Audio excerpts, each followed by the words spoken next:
Welcome to Table for Two. This is session 8, I believe.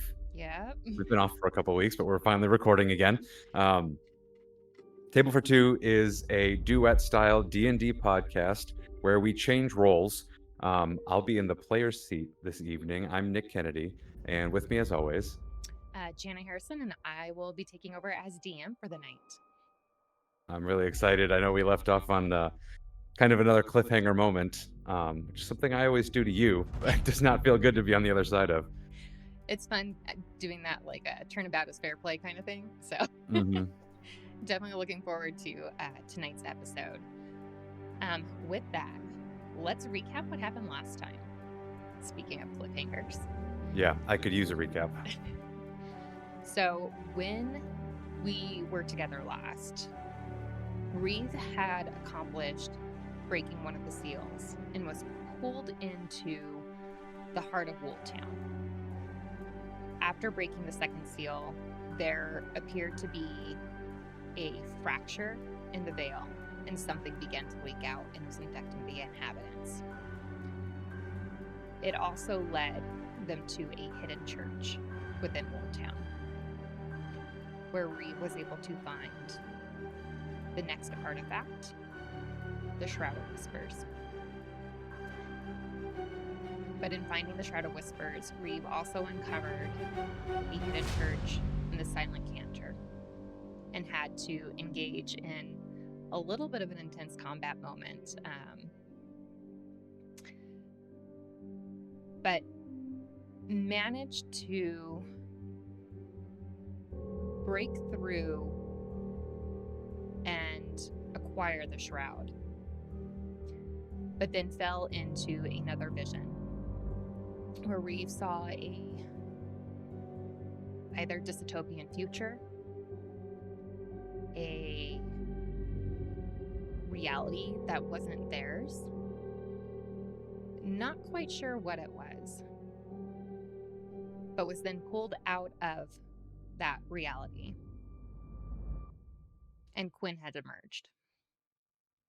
As Quinn woke on the church floor, out of the shadows came a dark, hollowed woman. She left a cryptic message with Quinn, telling them that the seals had been broken. The first with a sigh, the second with a scream, and now the third in silence. She then slipped away into the shadows and left Marin and Quinn in the middle of the church. And this is where we will start. The ancient church, long buried beneath Wooltown's cracked stones and frayed tapestries, it begins to collapse the moment that the Shroud Keeper had relinquished the Shroud of Whispers. And that silence that was once hanging heavy in the air has now shattered. It wasn't noise that followed it, though. It was an absence of noise. This terrible rushing feeling like breath returning to dead lungs. Dusk began to curl upwards into solemn columns, and as Marin begins to pull Quinn out of the hidden church, when you look around and you notice that the choir of silence is gone. There's no bodies, no footprints, just a lingering feeling that something had been listening, and now it was awake. You clutch the shroud, and you feel the world tilting beneath your feet, not physically, but cosmically. Time has stuttered, thought has echoed, and something within you, and even deeper within you, possibly Reve, has shifted. The name is gone, and their truth remains unspoken. And now you carried something ancient, something remembered only by madness. And Marin continues to pull you from the hidden church before it caves in completely. helping you stumble into that early dawn where Wooltown streets were still slick with fog and sleep. But something not where they have been. There are now murmurs scattered between the voices, threads in the fabric dance to unseen hands, and on the wall of the Weavers Guild, someone has drawn a symbol, a perfect circle, split by a single vertical line, bleeding in yellow ink. The third seal was broken. The veil has thinned. And neither you nor Marin could speak it aloud, but both of you know that something is coming. The world around you feels off, as though Varnes is now holding its breath. There are reports of people experiencing strange dreams, seeing ghosts, or falling into that madness. Stars and constellations are shifting, changing, and disappearing. And a quiet truth curls in your chest. You are barely holding on, thread by fragile thread. Places that you once knew seem unfamiliar, and people that you had spoken to swear that they have never seen you before. Even Marin looks at you strangely, uncertain, as if trying to convince themselves that you're still Quinn. You finally arrive back to your apartment, but something is wrong. The weight of the trials linger on your mind, and the encounter with the Hallow Woman has left you with an uneasy realization. With the breaking of each of these seals, you've left or felt something within you unraveling. Something is fractured, and more concerning, you can no longer silence the hunger that is coiled in your soul. A hollow, gnawing ache that demanded to be fed, or it would feast on you instead. You're gripped with the edge of yourself, and your grip on yourself is slipping. The craving isn't just yours, though. It also belongs to the thing behind the mirror, the one who watches through your eyes. A couple of days have passed since your encounter at the church. And one evening, you find a letter that you don't remember receiving, tucked into your belongings. It's on a piece of brittle parchment, aged in a way that suggests it has waited for you for years. There's no signature, but a single line. The fourth seal was not made to be broken, but you are already breaking. And beneath it, in neat cursive script, Grimfire before the hour turns.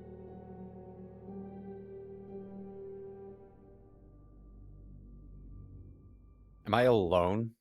Yes. Okay. And I have been for a few days, it sounds like. Mm-hmm.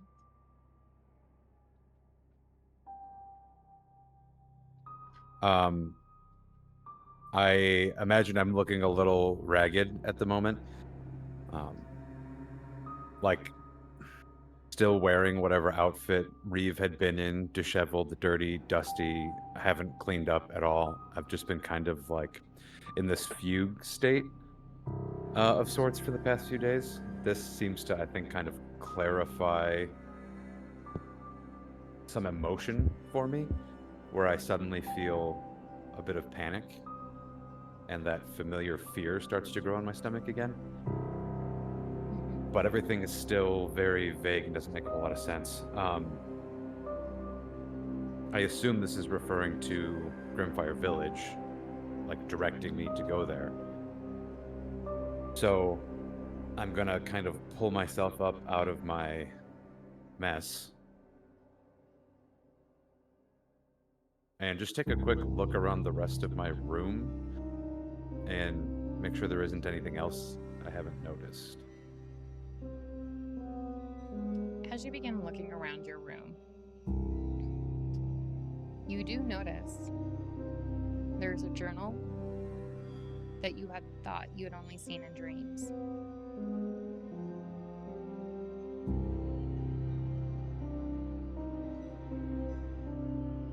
Does it have a lock on it?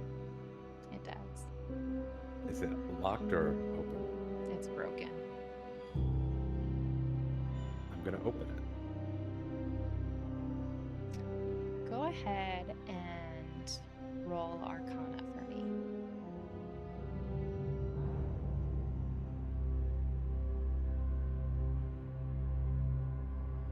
Nat 20. I love it. As you open your journal, script starts appearing on the pages, but very peculiar.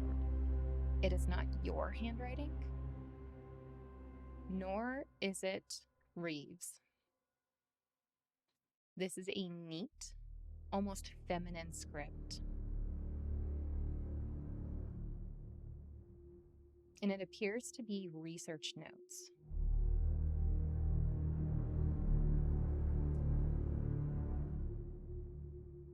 You see a single line at the bottom.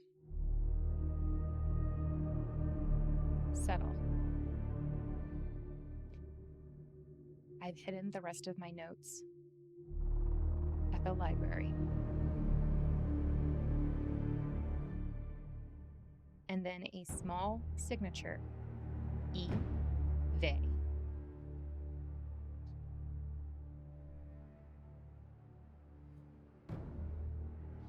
What's the signature? It's an E.VEY. So E. They. Okay. Okay. Does the script doesn't look at all familiar to the parchment script, does it? No. Well, yes, it does. Okay.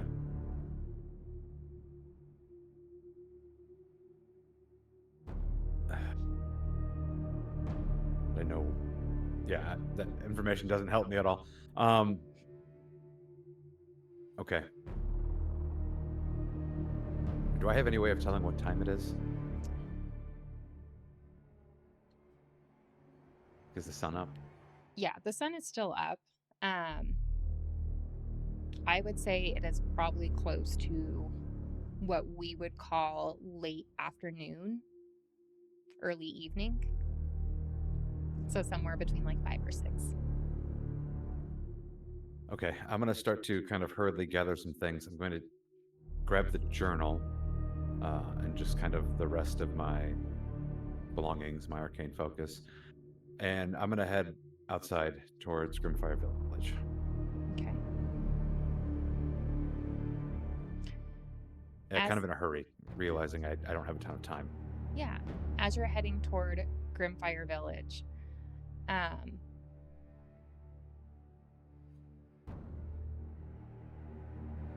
you start to walk past the area in Grimshade going down. Greenshade, sorry. I want you to go ahead and roll for me a history check.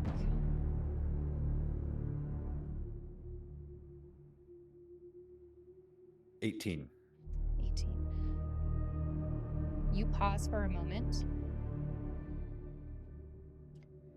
recalling that one of the more esteemed areas within Greenshade and close to Rutherford Conservatory and Academy is the Grimfire Library.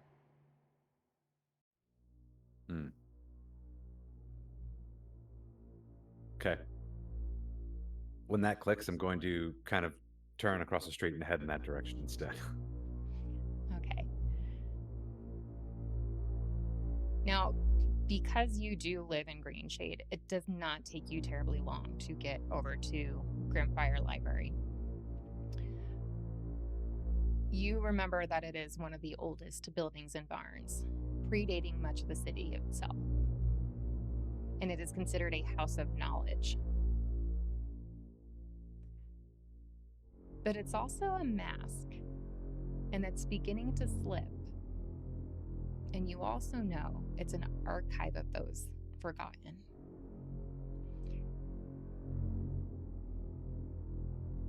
There were rumors once whispered that the Varnes family used the library to store records of strange, dark magic and dealings. Having been a student at Rutherford yourself and now a staff, you quickly would rebuff those rumors.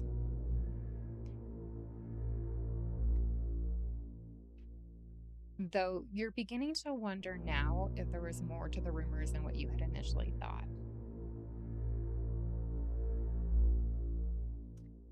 There are also claims that within the Arcavium Vitorium, or the Archives of the Forgotten, there are books and tomes that cannot be read by ordinary eyes, and that contain secrets that were once whispered. As you begin to enter the library, coming up the steps, you see that the door is ajar, and the scent is what hits you first. Smoke, mildew, and something a little older.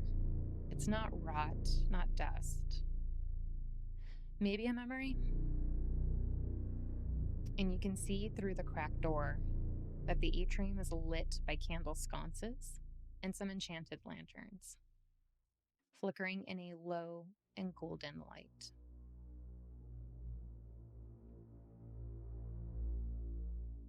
Do you go through the rest of the door? Yes.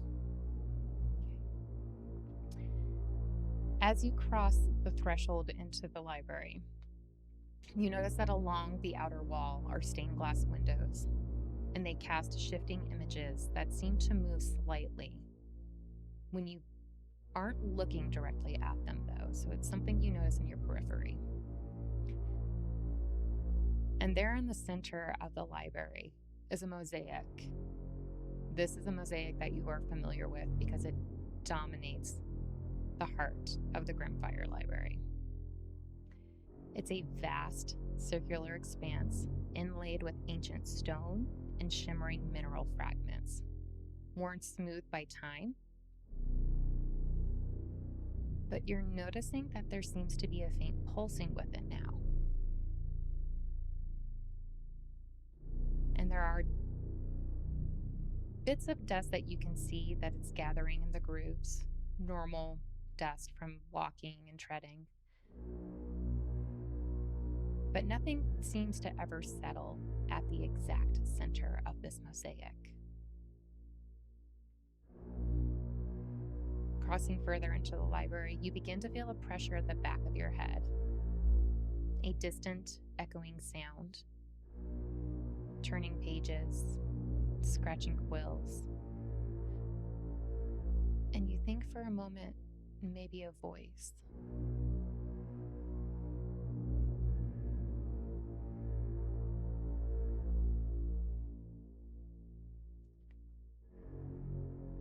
Go ahead. Do I recognize the voice?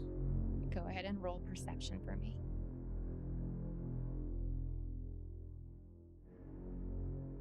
Nat 20. I love it. You realize... Same one was screwing me over last week. Sorry. Perfect. It's making up for bad times. Mm-hmm.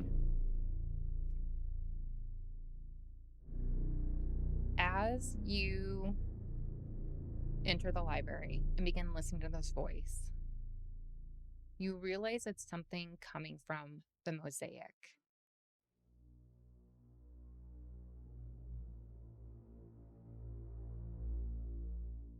And you listen closer. It's not your voice. It's not Reve. It's older, hungrier, And it doesn't speak words at first. It's a sensation of heavy drag of deep water and the crushing stillness of a vast, lightless plain. When it does form the words, they begin to seep through cracks in your mind like cold mist. One turn of the wheel, another of the key. The locks weaken. The door hums its hunger. You stand where others fell.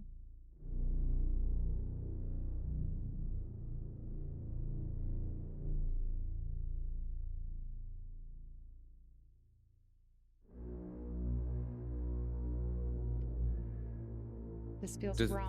the Oh, go ahead. I'm sorry. I just had a quick question. Does the mosaic depict anything? All right. As you step toward the mosaic, I'm gonna let you choose.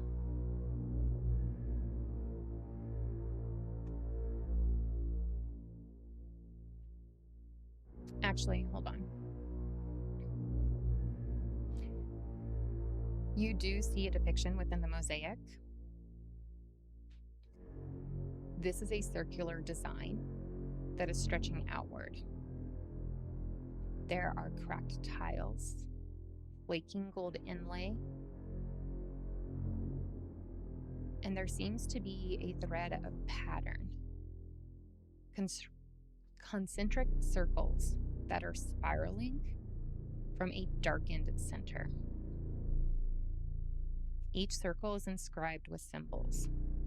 Some appear arcane, some look celestial, and some may be a little bit familiar.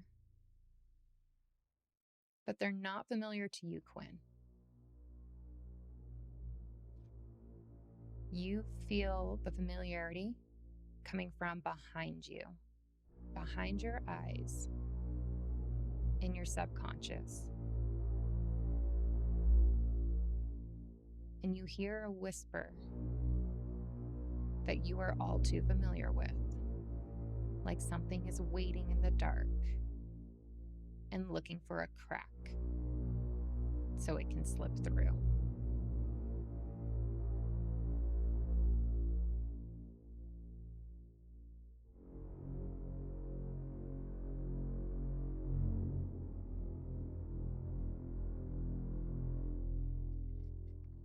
So I'm still kind of stood off to the side, right? I'm not near it fully yet. Okay.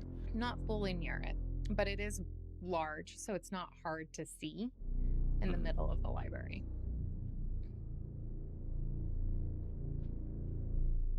I kind of want to go touch it, but I think first I'm going to cast Comprehend Languages Okay. and see if I can make sense of any of the symbols. All right. Um,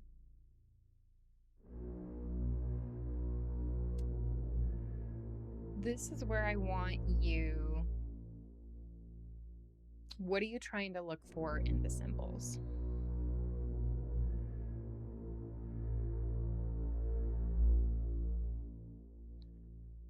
Honestly, any kind of meaning, any sort of phrase that might look familiar, um, any kind of clues maybe to the intent of its design or why the center of the mosaic seems to be different. All right. What I want you to do then, go ahead and roll an Arcana or History check for me.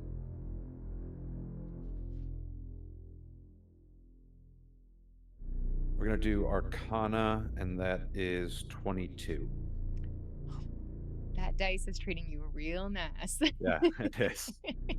The +7 Arcana doesn't hurt either, though. No. All right.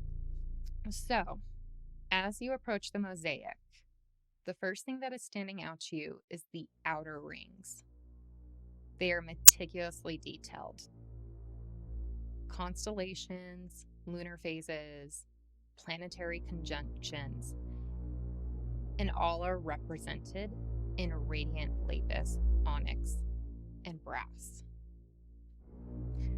And as you begin to approach closer, the light seems to glint off certain stars, marking their position in real time. And these rings also are turning, measuring not just the time, but the cosmic constellations as well.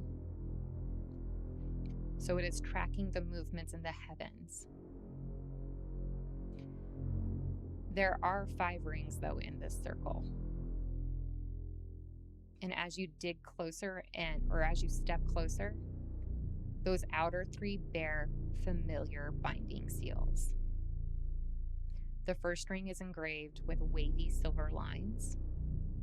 It's like a ripple of a sigh across water. Then there appears to be a splinter, and it is cracked slightly as if something broke within it. The second ring shows what could be interpreted as a mouth, and it looks like it's in mid-scream. And the rest of that second ring is warped, melted, and shimmers with a faint yellow or gold. The third ring is an obsidian black, and it's very smooth.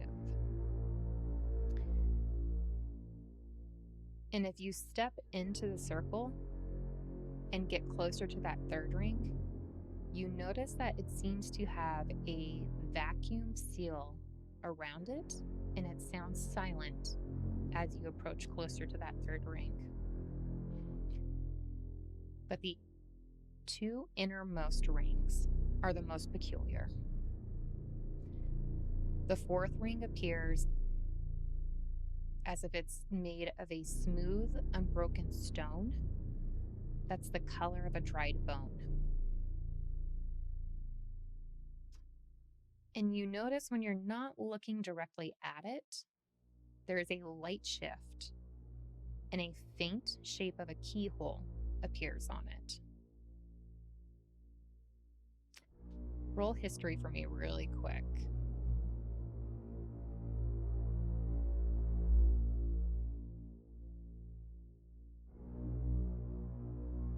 "19.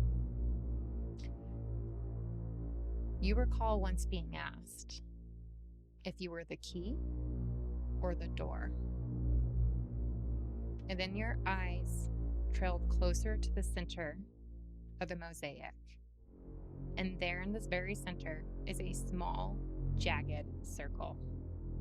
It doesn't appear to be made of material of the natural world. And when you stare at it too long, it creates an unsettling feeling within you. But there is that additional stirring within you that you've become familiar with. The something that's waiting to slip between the cracks. There is a stirring there too. A violent anticipation.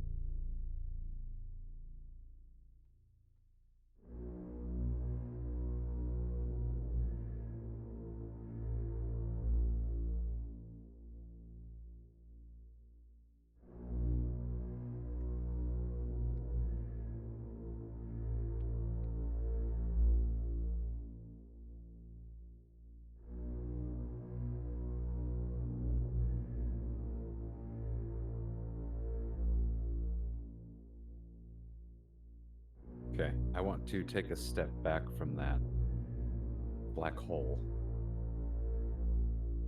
Mm-hmm. I feel this kind of like panic start to rise in me in response to this feeling of something trying to jump out of me. So I want to put some distance between myself and the center of the mosaic. But I also want to take a brief moment to take in kind of the rest of my surroundings. Mm-hmm. I think I need to find someone's notes. Okay. As you look around the library, it does appear that it's near empty when you arrived. There are dust motes that are drifting in and out of rays of light coming in from the stained glass windows. There are a few scholars, but they seem to move more like ghosts and like they're unaware of you. But you also wonder if they're perhaps deliberately ignoring you, because their eyes just slide past you and never settle on you.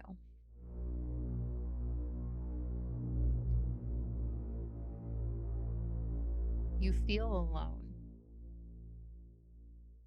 and you begin to look deeper into the library stacks.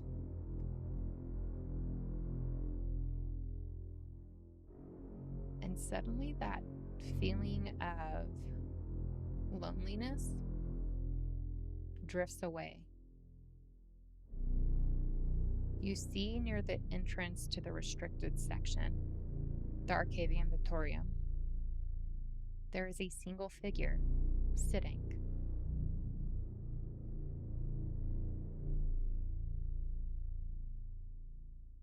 I'm gonna head that way. Okay. As you begin to move closer, you look at this woman who sits in half shadow, half in the flickering candlelight. She seems still, almost too still.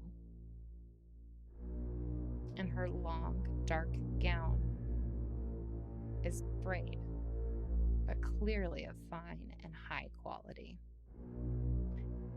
The high collar and lace cuffs mark her as someone who was dignified and respected. And she sits turning the pages of a tome that appears blank, yet she's reading it with a quiet focus. It seems as if the pages are speaking only to her. Her face is pale, almost luminous in the low light. Beautiful in a way that feels out of place. Haunting. Too distant. Too perfect. And something about her features, the way she's tilting her head as she reads. You know her. Or at least you should know her. The recognition begins to stir in you like a dream half remembered. The hidden church, the silent choir, the shroud keeper, and her gloved fingers pause. Without looking up, she speaks in a low, velvety voice. There you are. I was beginning to think you had faded.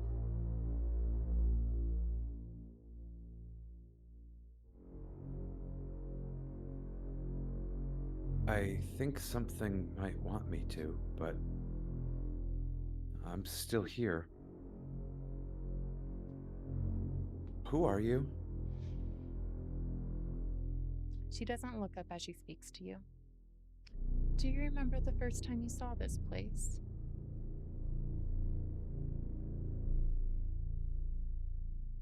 I think I do. Go ahead and either roll history or insight for me. We're gonna go with history, and that is an 11.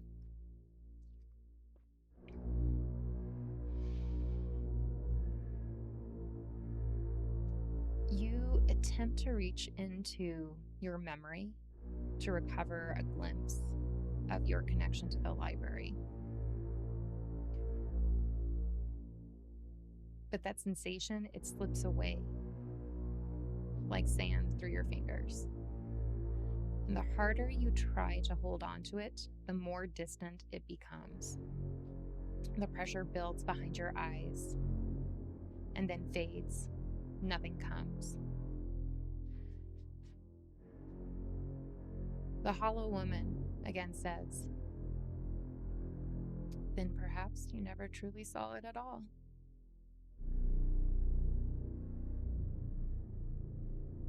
Thought what? Go ahead and make a wisdom saving throw.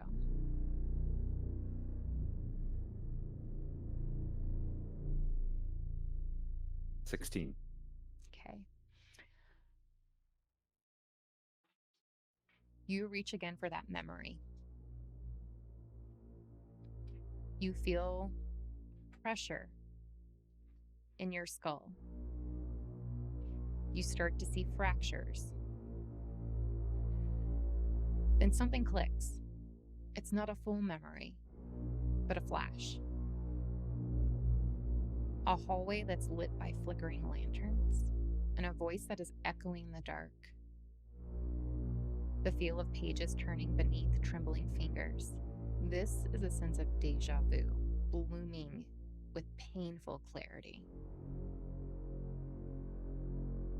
You have been here before, long ago. Or maybe another life. The woman pauses. Good. Even an echo can remember.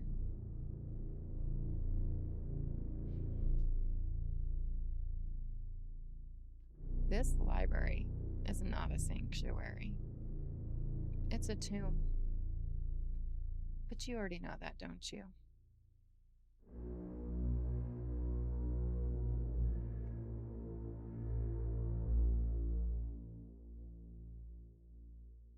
Thought those rumors were a lie.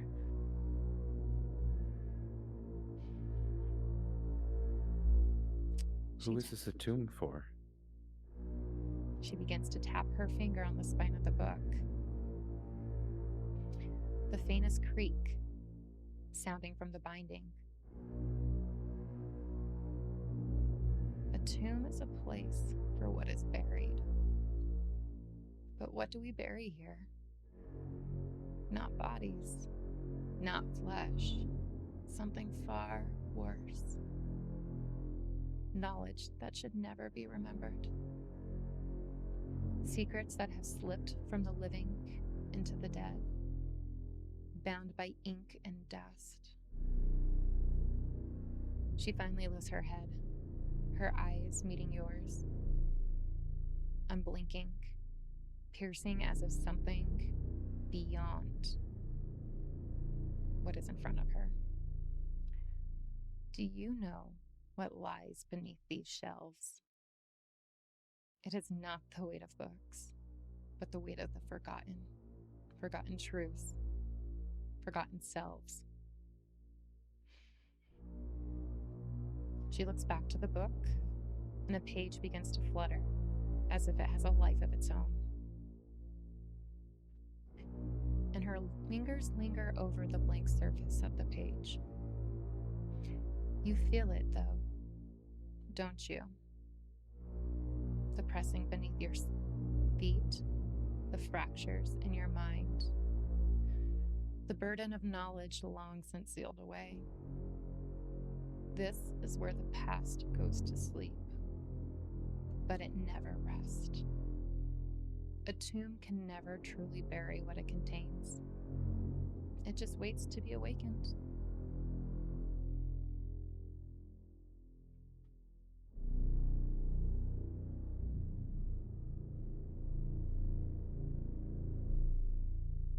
I can't let this knowledge stay buried. I need it.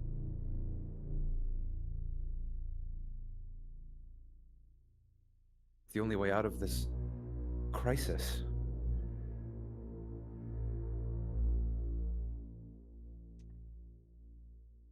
Go ahead and give me an insight check.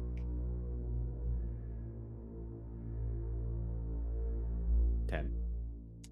10. She leans forward. You think this place holds nothing but knowledge, don't you? Just books, just pages. But tell me, Hallow One, what happens when knowledge is trapped for too long? And you feel your mind begin to stir. That strange pressure building at the back of your skull again. as if the weight of unspoken truths are pressing in on you, and the air is growing thick.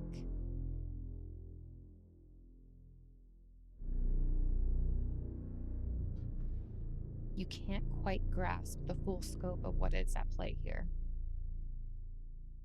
The sensation of something watching you intensifies. You are standing in a tomb, yet you still don't see it. Knowledge is the most dangerous thing to bury. It never stays hidden, not forever, and it will claw its way to the surface. And when it does, we will all feel the weight of it. She closes the book with a soft thud. You feel something oppressive within the atmosphere of the library. A strange voice in the back of your mind again. It's whispering something too distant to understand.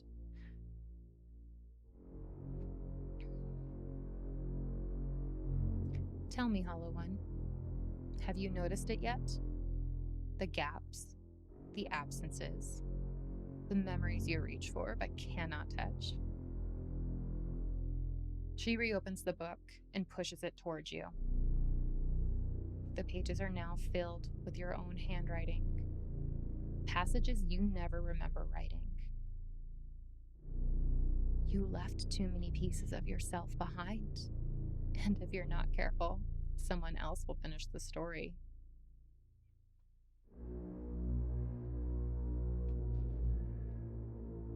Go ahead and give me a charisma save.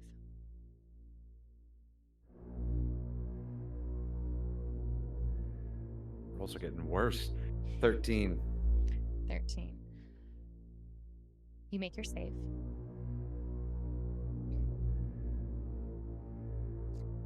Quinn. She says your name as she turns the book again toward you. And the letters are writhing for a moment, shimmering in golden black. Something deep inside you recognizes the words even though your conscious mind is rejecting it. And the writing flickers and changes between your careful script and an unfamiliar jagged version, as if two hands wrote it at once. And the last sentence on the page that you are able to see before it fades.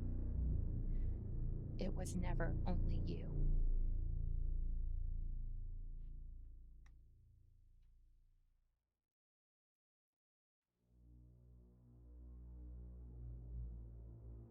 You keep calling me Hollow. But I know that's not true. I know there's something inside me. I feel it. Even now. Do you know what it is? Go ahead and roll insight for me again.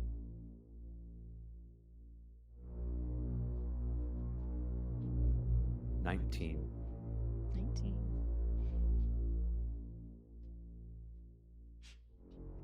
She leans forward,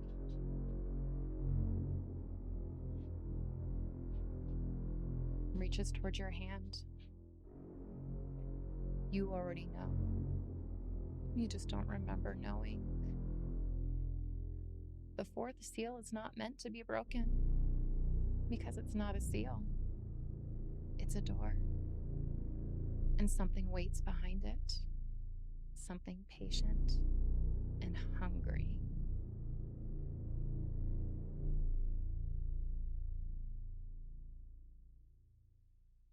I look back over my shoulder toward the mosaic and kind of point in that direction. Is that the door? Go ahead and roll for wisdom. Well, sorry, let me be clear. Roll a wisdom saving throw. 17. Ooh, you just barely made it. You start to see the library dissolve around you. And And for just a moment, you find yourself adrift in a black ocean. And as you stare at the sky above, the stars are alien to you. You see shapes around you turning in the depths. Something is watching. Then the world steadies. And the hollowed woman reaches forward, gently cups your face. You are not the only one dreaming.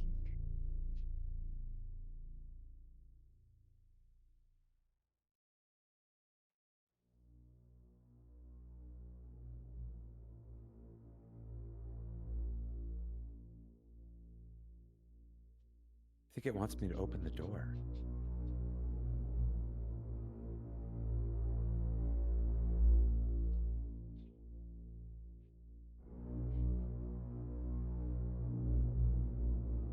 I hope you make a different choice than I did. And she's going to look over her shoulder toward the restricted section. And you're going to feel the air around you is beginning to change. The scent of dust is thickening. There's dry parchment, ink that has long faded. It's as if the shadows have more weight in this area. You notice that the door to the restricted section is just slightly ajar. The Hallow Woman turns another page in her blank book, and there's a whisper that escapes. Not ink on parchment, though. A memory that's spilling loose. Behind her, in the entry of the restricted section, the shelves are groaning softly, as though aware that something is about to unfold. The wrought iron frame stands ajar. The bars are slightly warped, like something has pushed against it from the inside.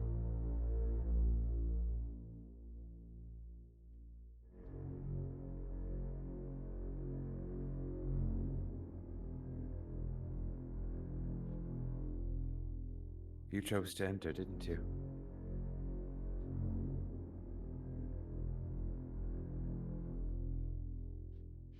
So will I. And I walk past her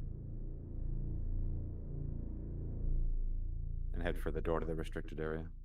Okay. As you cross the threshold,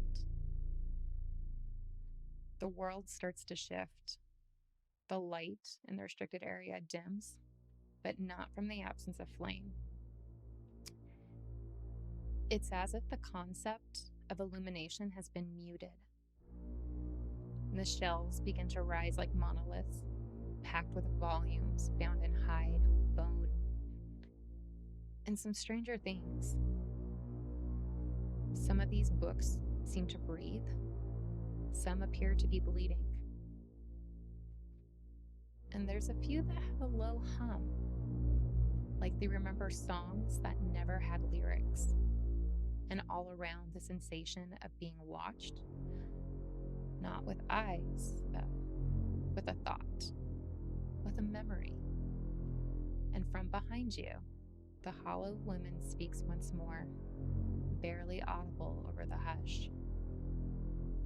Some of these were written before time had shape, others by hands very much like yours.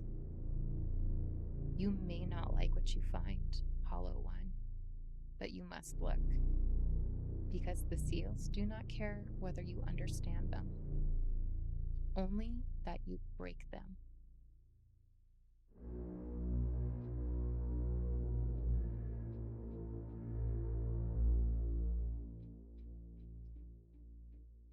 You continue to cross into the restricted section.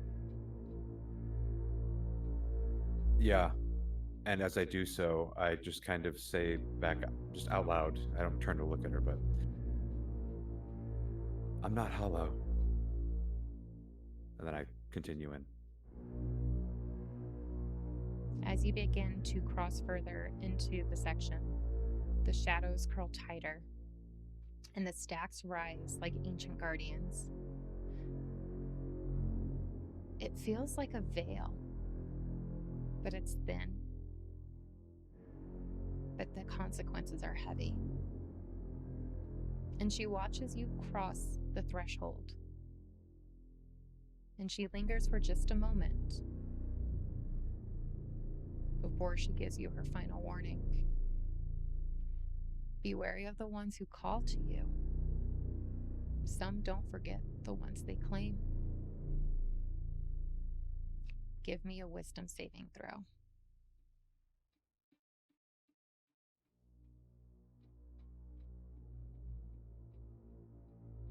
6.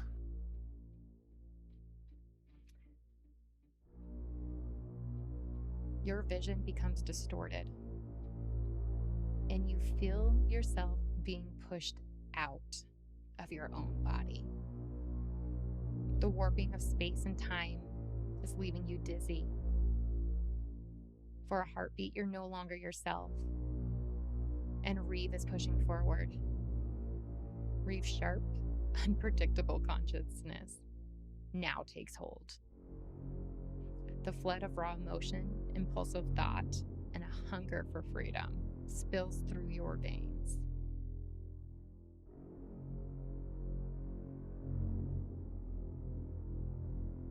As Reve arrives in full force, vibrant, chaotic, and untethered now, the Hallow Woman turns and sees, and her lips curl into a subtle, knowing smile. She tilts her head. Ah, there you are. I need you to now switch your character sheet to Reve. Got it pulled up.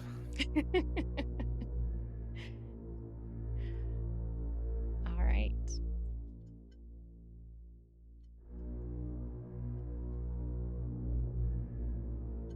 Do I know you? Where are we?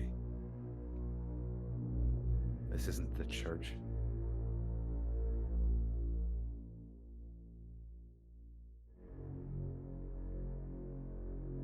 She just stares.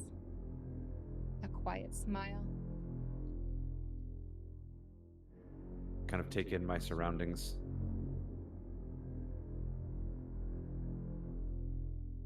It reminds me of a dream I had.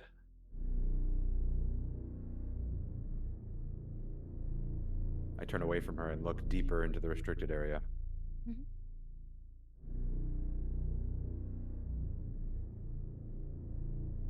I think I told Quinn he needed to go into the deep end. That's what I have to do.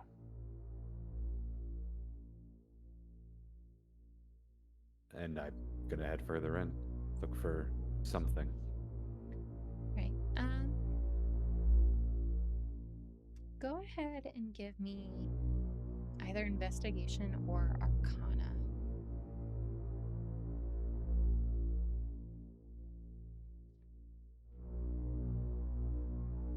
14 investigation. Okay. And what is your passive perception? Also 14. Okay, perfect.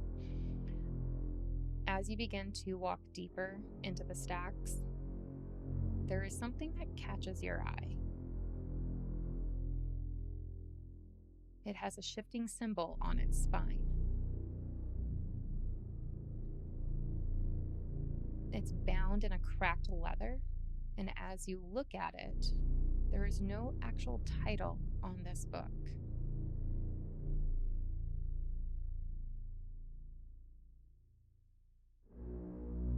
Okay, I'm gonna reach for it.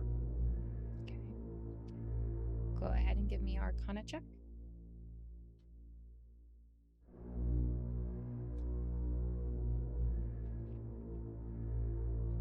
That one. All right.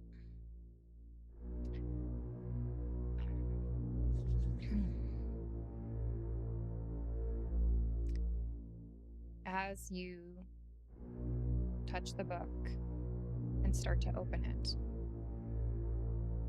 you feel a surge of dark excitement. The pages seem to ripple with energy, and their contents are constantly shifting as if this book is alive, breathing, pulsing. This sensation is thrilling to you, but dangerous. The whispers are growing louder now, a cacophony of voices beckoning from beyond the veil. It's filling the air around you, and even for someone who is chaotic as you are, this power is overwhelming. The pages aren't just shifting, they're violent, like twisting the reality around you itself. You feel yourself leaning in closer, and an ancient force seems to reach out, curling its cold fingers around your mind. And the symbols that have flown across the page are even more cryptic, and they feel like they're clawing into the very fabric of your soul. You have no time to make sense of them, no moment to breathe. It's all consuming, filling your thoughts, drowning your instincts in a primal, reckless pull. Hollow, the voices chant again. But this time it's more insistent, pressing against the walls of your mind like a flood of forgotten knowledge, threatening to drown you. Something in this book is alive, but it's reading you. And then in a flash of darkness, everything breaks. The pressure becomes unbearable. You lose yourself entirely into the pages. And the once elusive whispers become sharp, harsh, the language now too foreign to understand anymore. And like a screech of broken worlds, your vision swirls into chaos, unable to discern what is reality and what is this maddening fragment of a memory. Strange voices are calling, shifting as fast as their heartbeat. And then for a moment, there is only emptiness, and then you are trapped again. Go ahead and shift your character sheet to Quinn.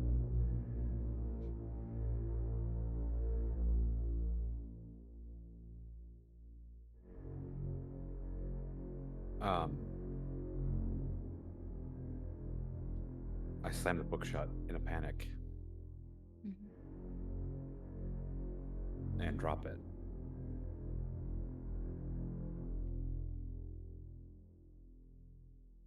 And then, out of some kind of, I don't know, almost, I guess, manic worry, I grab my journal and open it. And I just try to see if I recognize the handwriting in my own journal. Go ahead and roll insight for me.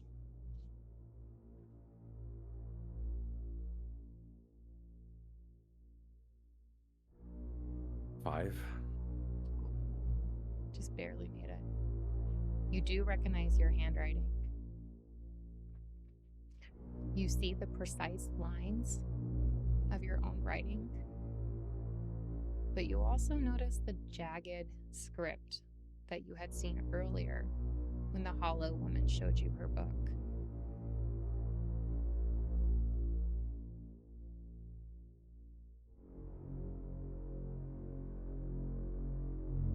Are they kind of like superimposed over each other? Okay. It feels like two minds were trying to write at the same time.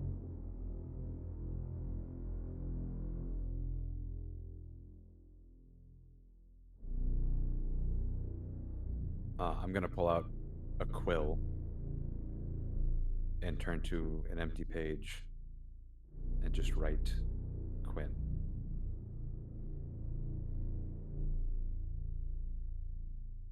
Over and over again.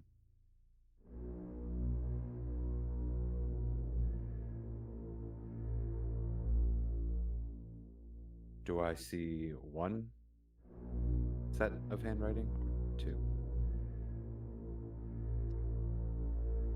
You only see your handwriting, Quinn's precise script.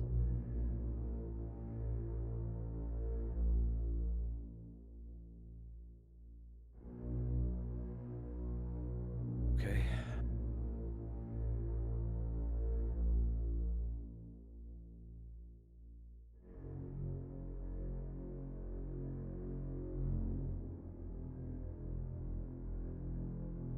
Going to look down at the book on the floor, Mm-hmm. pick it up without opening it, Okay. and walk back toward the Hollow Woman. I want to ask her if she knows what it is or who it is.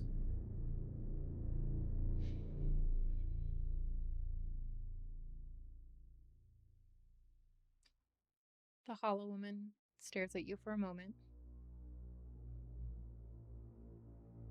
almost staring through you as you approach her.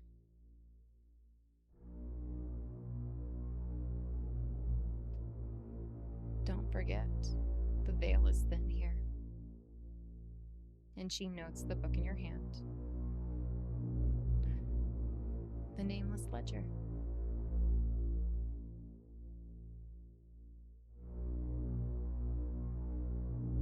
What does that mean? Whose is this?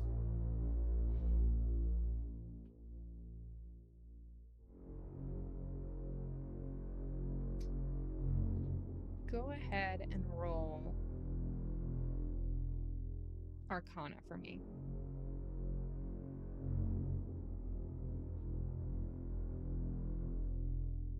26.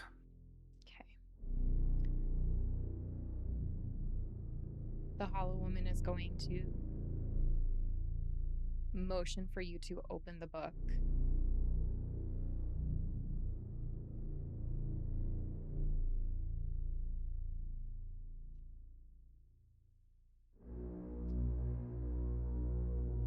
Do you decide to follow her direction and open the book? Yeah. Okay. And as you open the book, you see a blank page. But then it begins to write in your handwriting, Quinn. It is revealing a memory forgotten to you. You were pulled into a memory as you lay on the stone, cold floor just before you descend into the abyss. You remember now smelling salt and parchment, and there's a dampness in the air. And a scent of, is it iron? No, it's blood. And you're hearing the eerie quiet of loneliness and death. Then you see movement, and you realize you're not alone. You see her take quiet steps forward. Her lips are moving as she kneels by you, and she whispers, but you can't hear what she says. It's drowned out by the sound of sea rushing in your skull.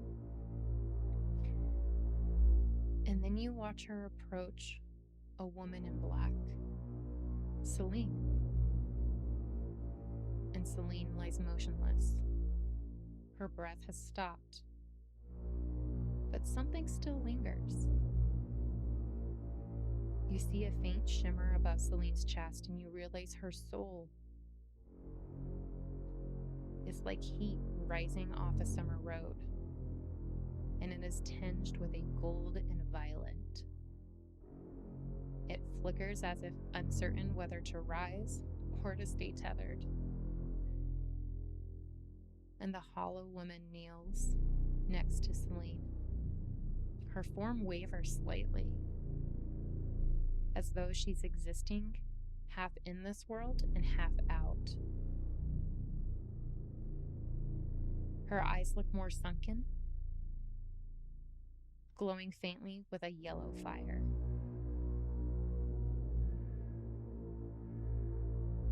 She raises a hand over Celine's heart, and then a terrible stillness as an echo of her voice whispers in the space between the worlds. I'm sorry. I couldn't leave you behind. And then Celine's soul begins to pull toward the Hallow Woman's hand. Not violently, but as if it was drawn toward her, like water swirling down a drain. As it twists, it takes on a fragile, moth-like form, shimmering in pale yellow light, and then the Hallow Woman opens her mouth, and you come out of the memory.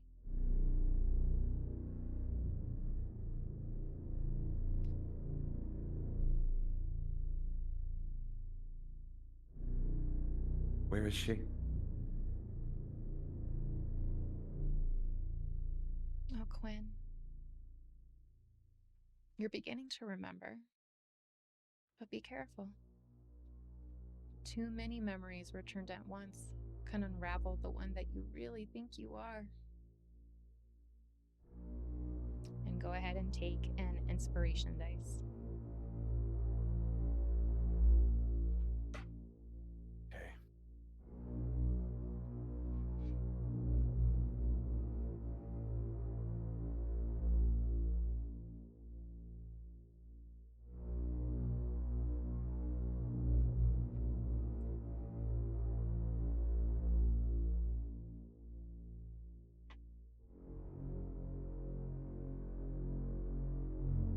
I forgot that you were there.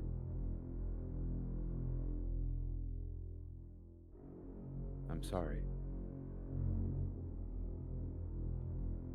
But now that I remember, I need you to tell me, where is she?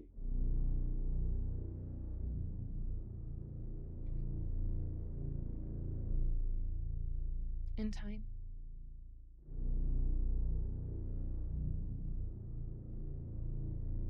But now is not that time.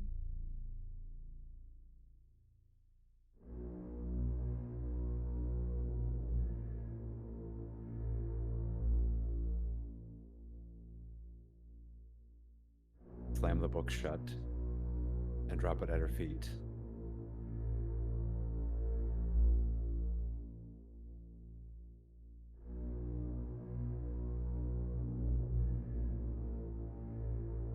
If you won't tell me, I might have to ask you with my other voice.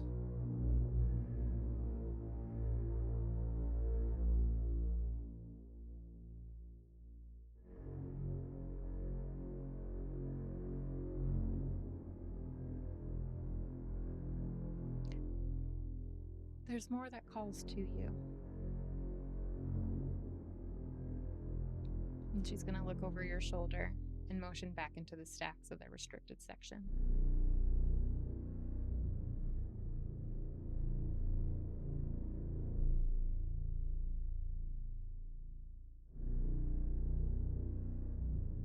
We're not She's done safe, here. though. I head back into the restricted section. Okay.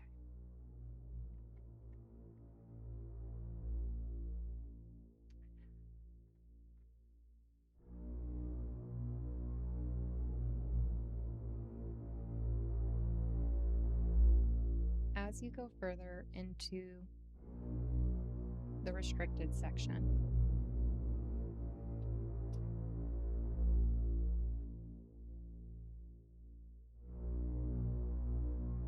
you hear a strange noise.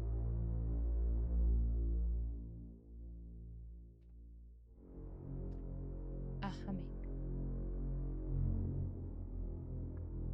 A forgotten song.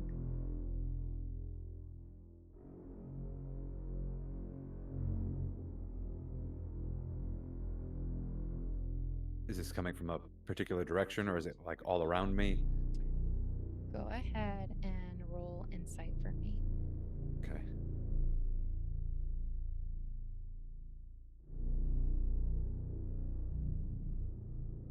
14. 14.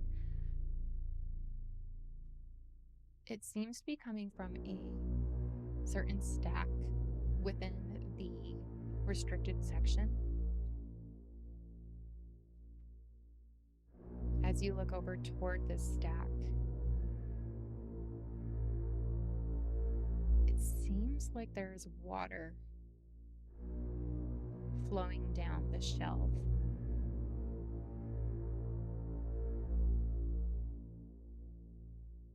And a book covered in barnacle-like ridges and sea foam stains is standing out to you. It calls again, humming.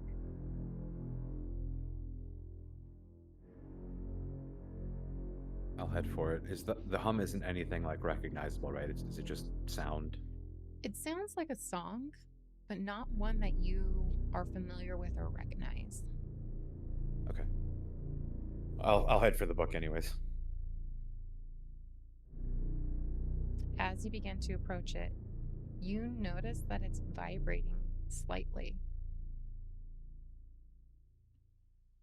And you feel that pressure behind your head. Something is calling to between the fractures. And you feel it reaching out again, trying to find a seam that it can slip through.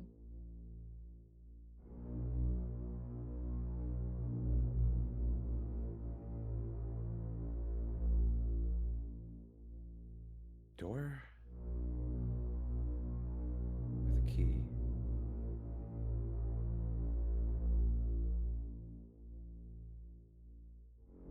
The only way to find out. I reach out and grab the book. Okay. Go ahead and give me a wisdom save.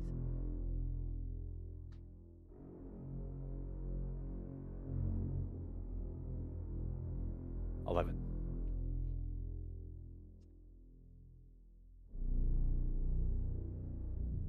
As you touch the book,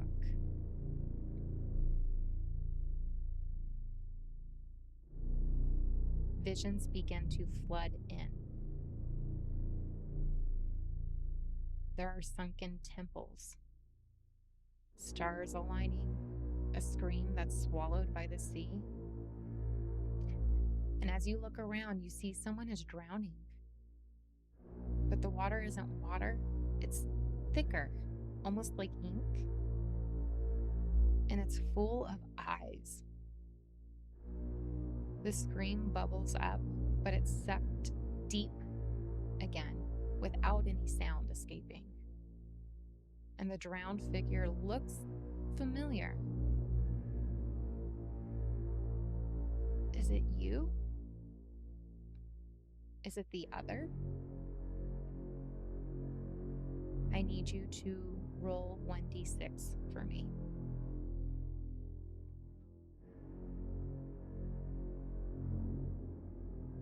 5. You're going to take 5 points of psychic damage.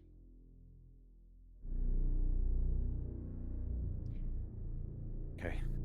You begin to lose track of time, and it feels like hours have passed. The weight of the vision claws at your mind, and you feel suffocating pressure of the lost time and your fractured identity. That sharp jolt of psychic pain explodes behind your eyes and leaves you gasping for breath. You glimpsed back into the abyss, and you realized it remembered you.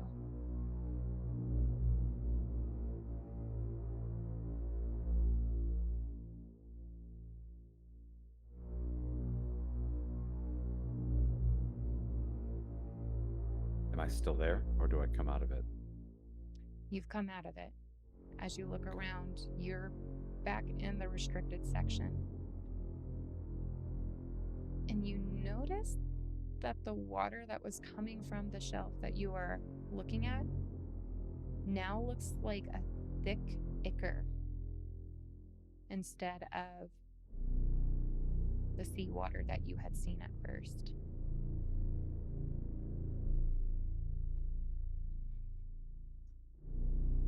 Fascinating.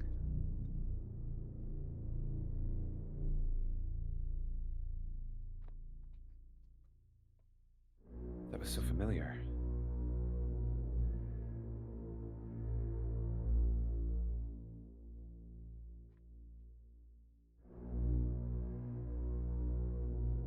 Can I safely look at the book again or not? Do I Yes. get a sense like will I be okay? As you look at the book again, you notice that it's not humming anymore. Okay. The vibration has stopped. All right, I'd like to see if it contains any actual text. All right. As you open it and look into it, you notice that a page falls out of the book. And I'm going to send you that page in just a moment. But this page is more personal than what the book should be. It appears to be stained in a way that it's older. And you see that knight's precise script on the page again. All right. And it should have gone through to you. The door does not open. It wakes. It listens when the stars bend. It hungers when the wheel turns. It crumbles when the heavens weep in perfect silence. We were fools to seek the threshold. We mistook its silence for mercy. Follow the fracture. Watch for the hollow sun. Once the door knows your name, it will never forget it. E.V.?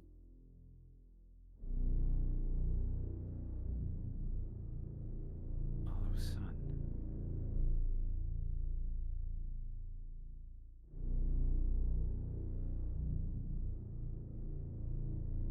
I grab this page and head back towards the Hollow Woman with it.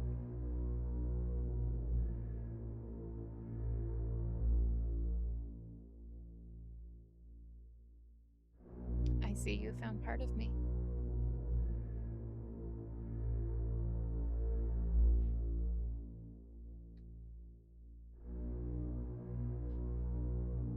Which part?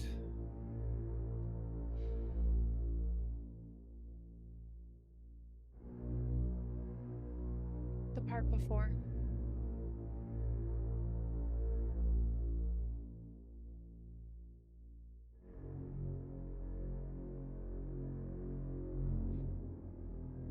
Are you?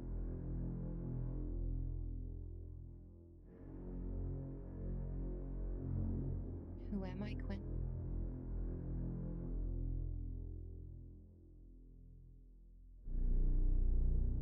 I don't know.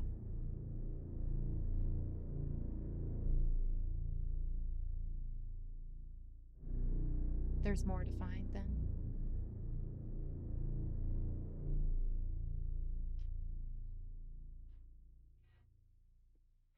There's a slight sense of desperation behind her voice.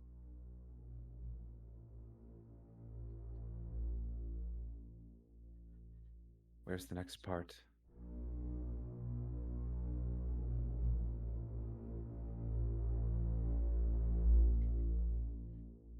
She looks over your shoulder again, toward the darker part of the restricted section.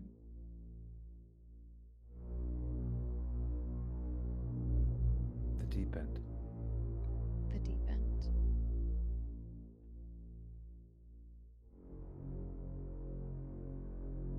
Okay.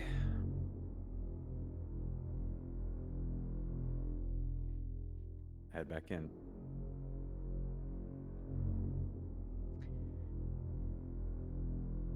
As you head back in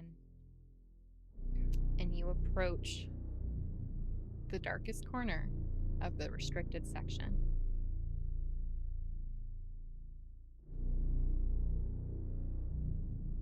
it oddly stands out to you. This book is bound in golden thread. It appears burned around the edges.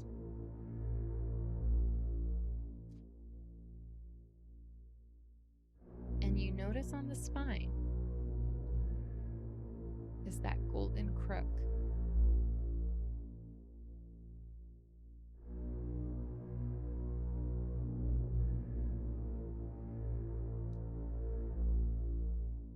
I'll open the book. Okay. Go ahead and roll either religion or insight.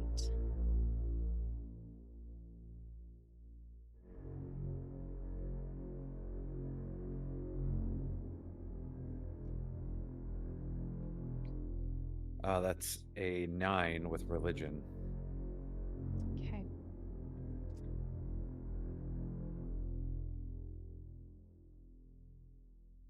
As you open the book,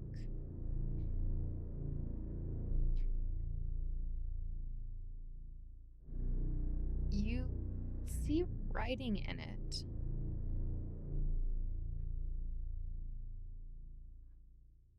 But the entries are written in a spiral, and you can't decipher it.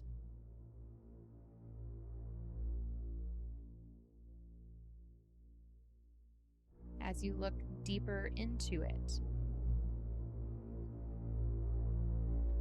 you see 2 more pages.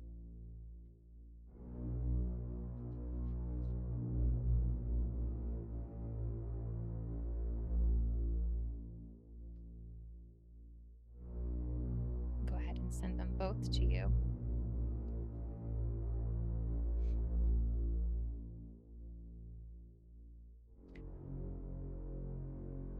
One clearly looks like a final entry.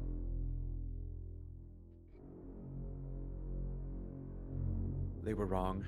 I was wrong. The seals do not bind, they hide. The 4th is not a ward, it is a threshold. The stars are moving into position again. I thought we had centuries. I was wrong. It is not about power. It is not about magic. It is time. I saw it last night. The sky tore like fabric, a single yellow wound. From it unraveled black threads that whispered of names we were not meant to remember. I traced the alignment. I checked it thrice. The countdown has begun. There is no turning back. I was supposed to be the keeper. I am becoming the key.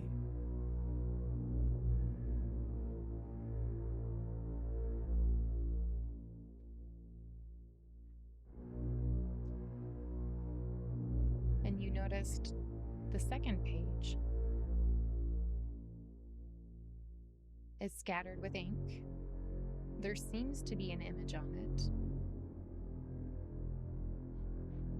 And possibly a riddle?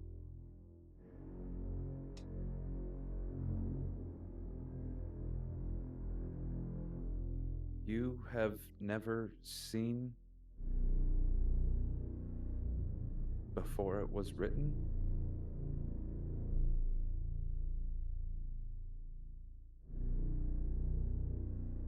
Of the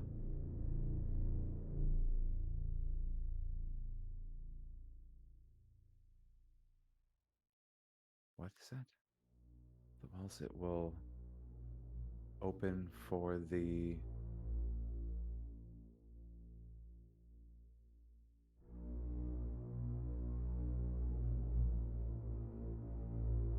unlock it will open.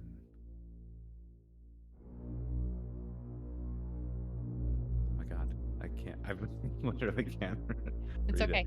You get to keep this. So We will come back to this. You do notice that this page is loose, almost like someone had tried to tear it out previously. Okay.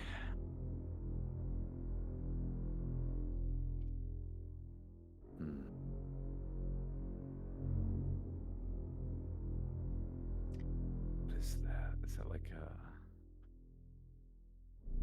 map?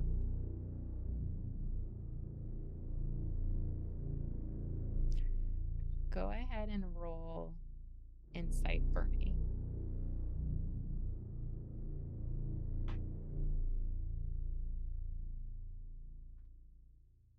13?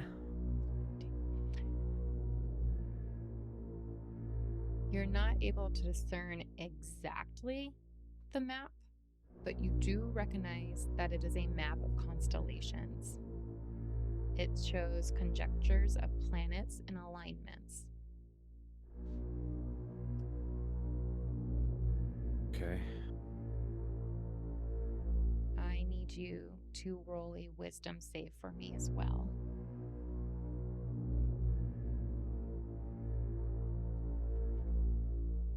16.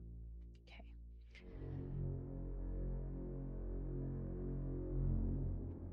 You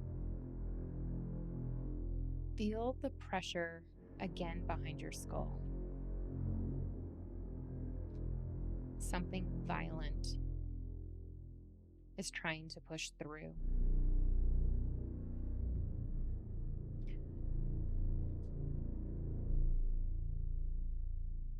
You feel the bright pain behind your eyes.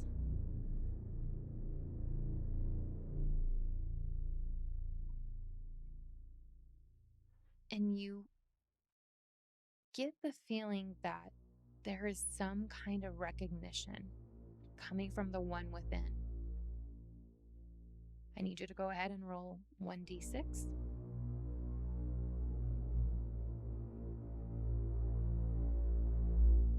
4. All right, go ahead and take 4 points of psychic damage.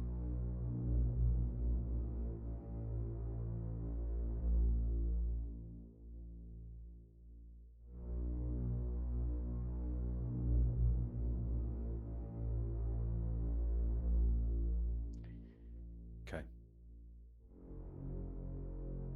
As this explosion of pain happens in your mind, you realize now that you are alone in the restricted section. The air is still thick with the echoes of the whispers, and the weight of knowledge is pressing in. You feel that the stacks and the shelves begin to creak like old bones settling in. The Hallow Woman is nowhere to be seen.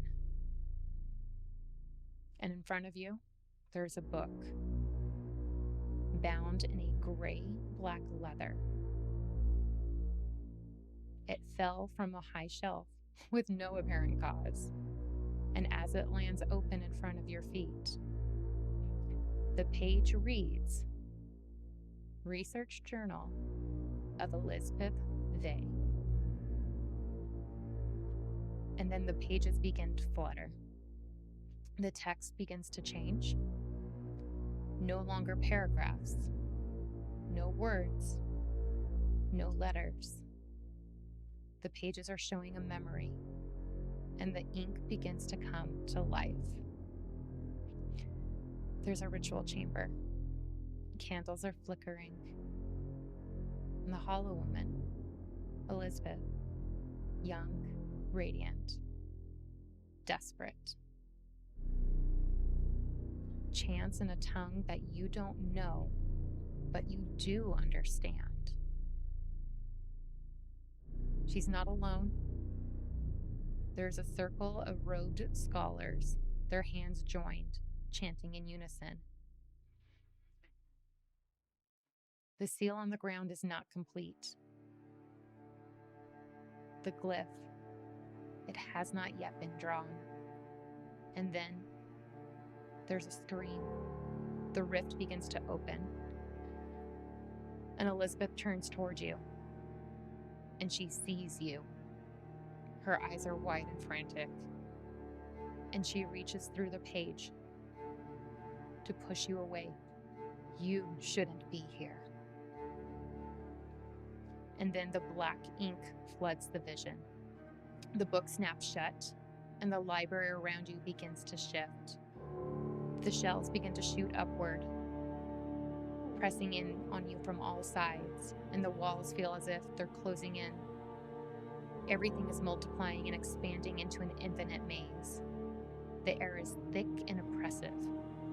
That oppressive sense of expansion, it begins to intensify, as if the library itself is alive, shifting with hunger.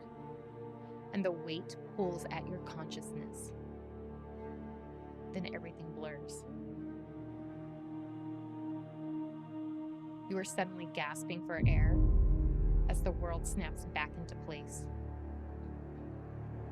But you find yourself outside of the restricted section.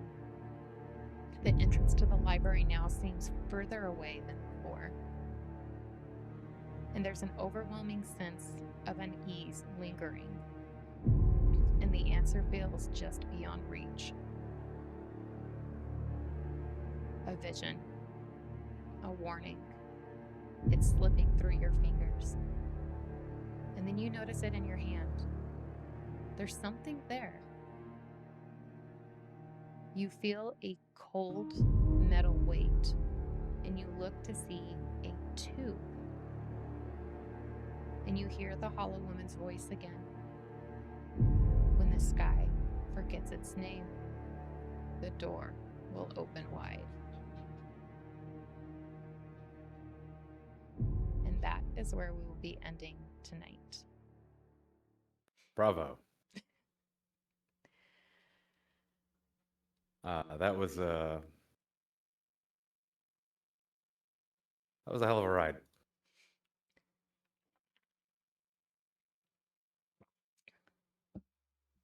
Uh, okay, I'm gonna need you probably to explain some things to me, but we'll have to do that behind the veil. Yep. And I'm gonna need to seriously recover from that session. Wow, yeah, that was crazy. Thank you. Hell of a story. Well, thank you. And thank you everybody for joining us tonight. I hope that they feel just as unsettled as you do. Yeah, I hope my face was showing it, but man, I was freaking out the whole time. Yeah, thank you all for joining us. You can catch some more details and maybe an explanation about what the hell just happened in the near future in some of our Behind the Veil episodes. Uh, that's all I can think of right now. Thank you all. Have a good time. All right. Thanks, everyone. And we'll see you when we're someone else.